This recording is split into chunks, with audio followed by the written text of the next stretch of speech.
Hello, everyone. It's Miracle Mom and Michael. Hello. You can tell who's who, I hope. All right. So, Mom,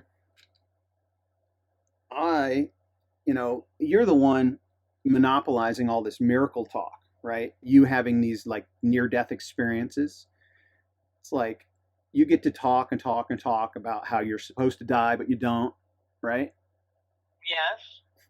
Well, I want in on that action. So, I was thinking about a couple of instances in my life when I almost died. So Oh, we're gonna do I've this. not heard these. You might have heard one. I know you Oh, haven't. yeah, I heard one. I know one I'm thinking of. Well, I'm gonna share.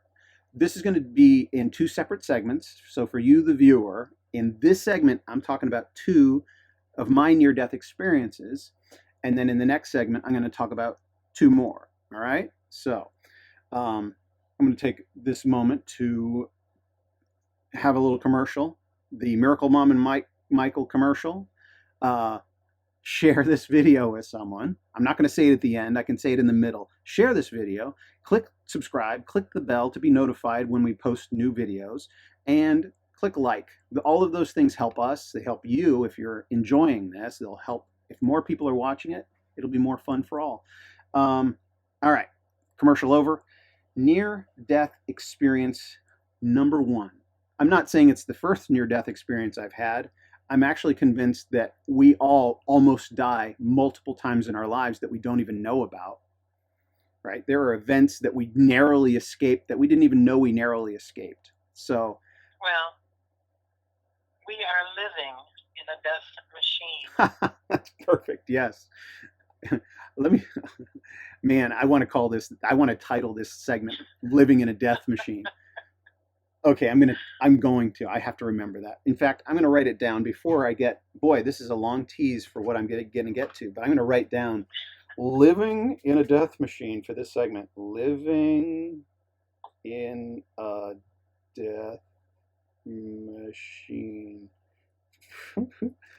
Okay. So the first near death experience that I want to talk about is when I was 14 years old. I'm going to try and tell this fast because I want to tell two stories. uh, Gosh, I should do this in four segments. I'll just do it in two. I was 14 years old. I was a party animal. I went to a junior high school that had seventh, eighth, and ninth grades. Seventh, eighth, and ninth grades. So my freshman year in high school, I was actually like a senior at a junior high in Northern California. Do you remember this story, Mom, yet? Yeah, I do. All right. And it was the last day of ninth grade. So it's like the big bash at the end of your senior year, except you're only 14 years old. And some kid, I didn't know whose house it was, but their parents were away and they were throwing a big party. And my best friend and I were heading there. But on the way there, we stopped at the local grocery store, sat outside with some money in hand, and saw an adult approaching and said, "Hey, mister, would you buy us a couple bottles of alcohol?" Here I am confessing my sins. I was a bad kid for a span of time in my life. And that adult said, sure, and bought us two bottles of alcohol. My best friend and I polished off one of those bottles on the walk from the store to the house. A full bottle of alcohol, like a 750 milliliter hard liquor. It was brandy or vodka or something. Liquor's quicker. Yeah, that's right. Oh, yeah, this is about a near death experience. Yeah. Uh, Suicide is painless, liquor's quicker. I forget how the lyrics go, but um, so we are staggering up into this party house loaded with teenagers and a few adults around somewhere, and the keg arrives, and I remember being the first person at the keg, and I got a red cup in one hand, and me and my friend still have a whole nother liter of alcohol stashed away in one of our coats or whatever. And this party is raging. And I actually, the last thing I remember was being at the keg and filling up my cup with beer. It's literally the last thing I remember until I come to in a, I sometimes call it a padded cell. There wasn't padding on the walls, but there was a platform in the middle with a pad bolted down to it, I guess where you're supposed to sleep, a heavy iron mesh over the window, a heavy wooden door, and just white walls around me. And I came to, and I was still inebriated when I came to. I had no idea where I was. I didn't have any shoes on. I don't think I had a shirt on. All I had was my pants, and no belt, no nothing in my pockets. Just, and I remember, like, I don't know if I screamed or pounded on the door or whatever, but I was still really wasted. And then I passed out again. The next thing I remember is waking up completely sober, looking around me, not having any idea where I was.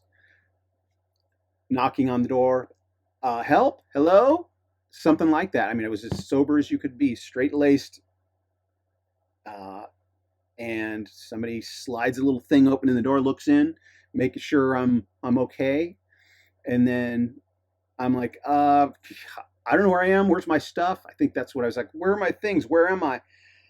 So it turns out the night before, the cops had showed up, and everybody scatters, and I walk straight up to the cops. Of course. Good day, That's, officers. that's what you do with drunk. Is there some sort of disturbance, officers? Um, could I be of assistance? Uh, Recently, when I was reflecting on this, yeah, that sounds crazy, right? Crazy as all get out. But what I realized is by distracting the officers, all of my friends escaped. I don't know if all of them did, but everybody else at the party fled in every different direction while I was having a conversation with two police officers who promptly threw me in the back of the police car and took me to a mental health center. I thought I was super drunk, and I thought they just needed to take me to the drunk tank, but they took me to a mental health center. So what was I saying to these guys? That's beside the point. When they let me out of that padded cell, they had to take a blood test to determine how much alcohol I had in my system. Apparently, I had fought three cops as they brought me in. I was raging as they were dragging me in, fighting three cops, and they weren't about to stick a needle in my vein that night. So the next morning, they told me I had a lethal level of alcohol in my blood. At that moment, still, that I should be dead. And I was straight and sober as can be. So there's one. Should have died. Should have died and didn't. Should have died. Oh, and to cap off that story before I move to this other story, uh, it was a minimum stay of 3 days at this mental health center. Minimum stay, 3 days. You were 5150. I was 5150, yeah. Criminally insane. Uh, The California Penal Code. I was rational in my right mind the next morning. Like within less than 12 hours later, I should have still been reeling from some of the effects. I should have felt it at least, and I was as straight and sober as can be. I believe that was a miracle. I believe there was this protection upon me, but they let me out within 12 hours. I was out. They brought me in, and less than 12 hours later, so I was released to my father.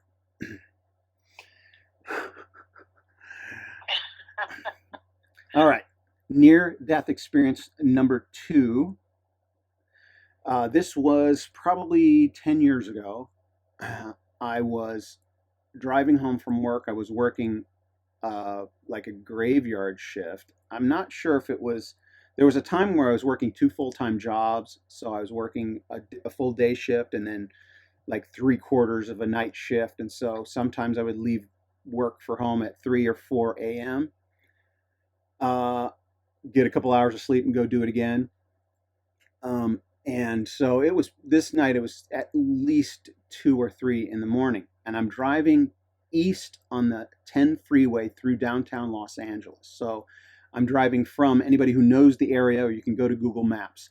I'm on the 10 freeway heading east from Culver City toward downtown LA. The cross streets north and south were probably like around Western Avenue. Anybody who knows this Los Angeles, uh, well, let me just move on with the story. So I'm driving along, and I'm the only car on the freeway, and then I see a car ahead of me, and it starts slowing down. Like I see the brake lights, it starts slowing down, and I get this strange feeling. And then I don't, and it starts slowing down and getting beside me, and I can't see in the windows. It's like the windows are darkened. And so I slow down some more. I do not want this vehicle pulling up next to me. And so I slow down some more, and they slow down some more. And I get this sense, this pit in my stomach. You know, one of the things that happens around LA is initiations into gangs. And Oh, yeah. it's freeway shootings, just shoot a random person. And they happen in Los Angeles. And I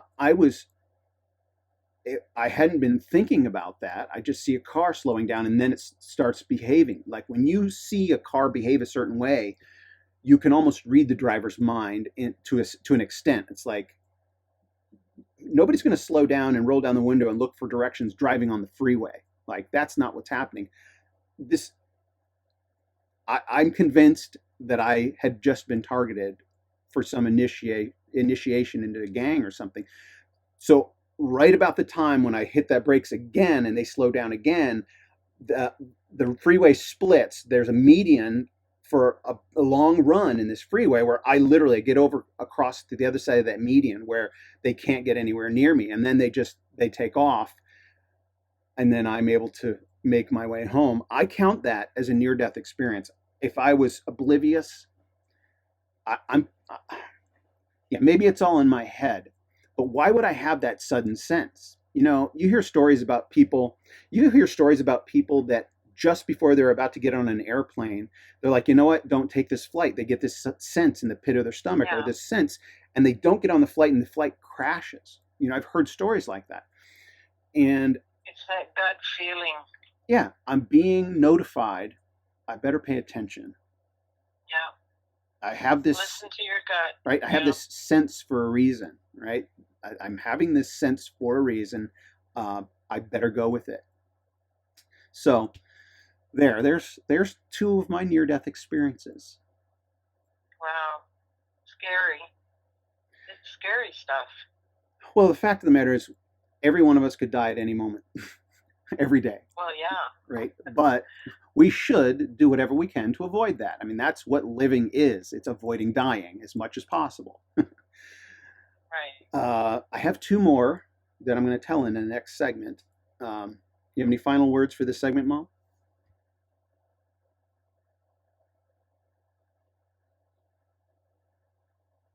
No?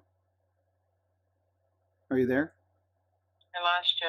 Oh, I thought you were thinking. I said, do you have any final words for this segment? Not for this segment. All right. Well, say goodbye, Mom.